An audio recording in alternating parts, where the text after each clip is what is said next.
When the Reformation threatened the power of the Catholic Church and drew millions of people away from its clutches, Satan established a counter-reformation designed to nullify the threat and reassert its position of dominance. At the Council of Trent from 1545 to 1563, a commission of cardinals was put together to clean up the Catholic Church and to reassert its position of authority as the only true Church of God. Fundamental to this movement was the establishment of new religious orders.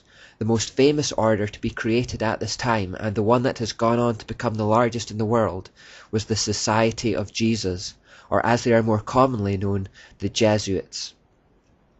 They would become one of the most infamous organizations in history.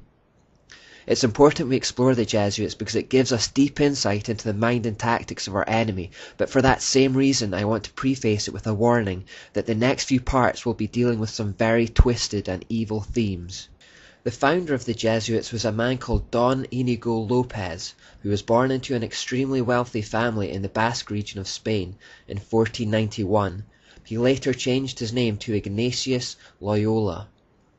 As a young man, Loyola was said by police records to be proud, violent, vindictive, and dangerous. His great life's ambition was to become a powerful military commander, which was going well until one particular battle where a cannonball broke one of his legs and heavily wounded the other.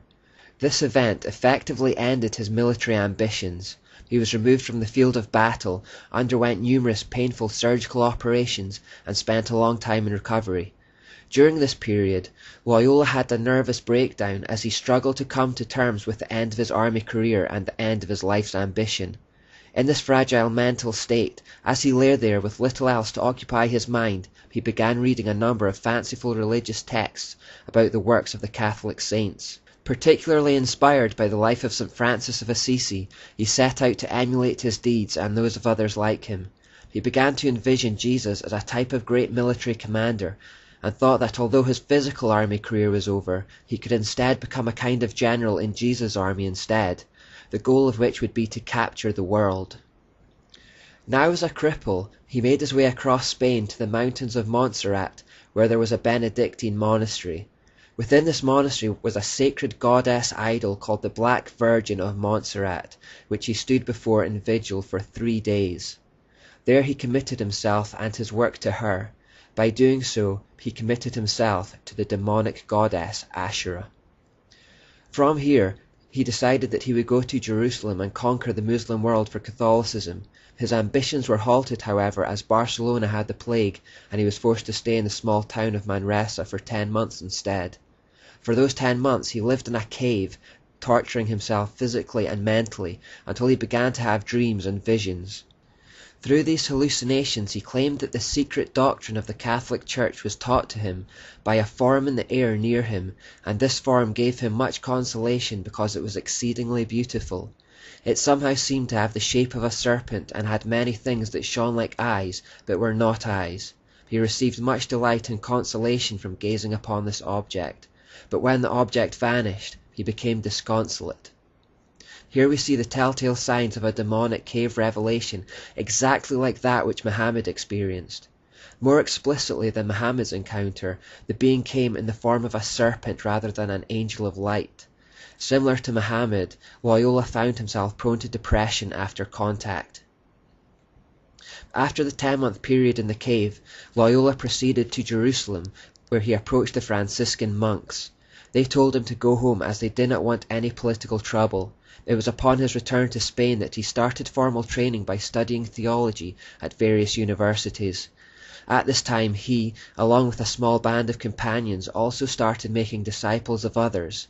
While Loyola preached, it was noted that some of his female followers became so hysterically zealous that one fell senseless, another sometimes rolled about on the ground, another had been seen in the grip of convulsions or shuddering and sweating in anguish.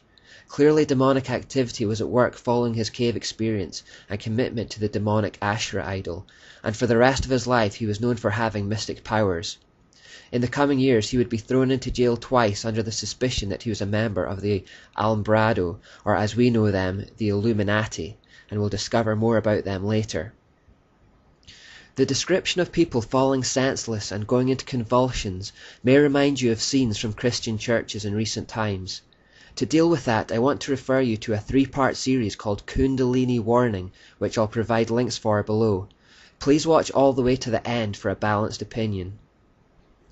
By 1534, Ignatius Loyola had 6 key companions, all of whom he had met at university, and they formed the initial military brotherhood of the Society of Jesus. On the morning of 15th of August 1534, they met in the crypt of the Church of Our Lady of the Martyrs at Montmartre, and took solemn vows committing themselves to their lifelong work. As a man with an army background, Loyola created his order with the principles and disciplines that he had been used to as a soldier. The leader demanded the unquestioning obedience from his inferiors. Loyola was made the first superior general of the order, and they began the work of opposing the Reformation and re-establishing the dominance of the Catholic Church in Europe and around the world. They made their way to Rome where, in time, their society was accepted by the Pope, who at that time was Paul III. Paul III had seen the need of such a military order to repel the progress that the Protestant Reformation was making, as the Catholic Church seemed powerless by its own means.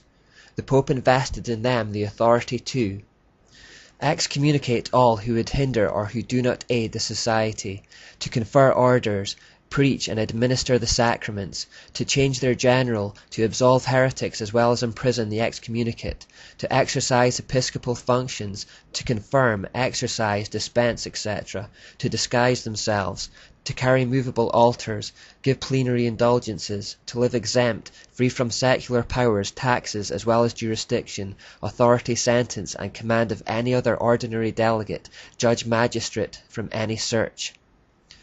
In other words, the Jesuits were given authority from the Catholic Church to operate above the law and to employ any means necessary to do their work.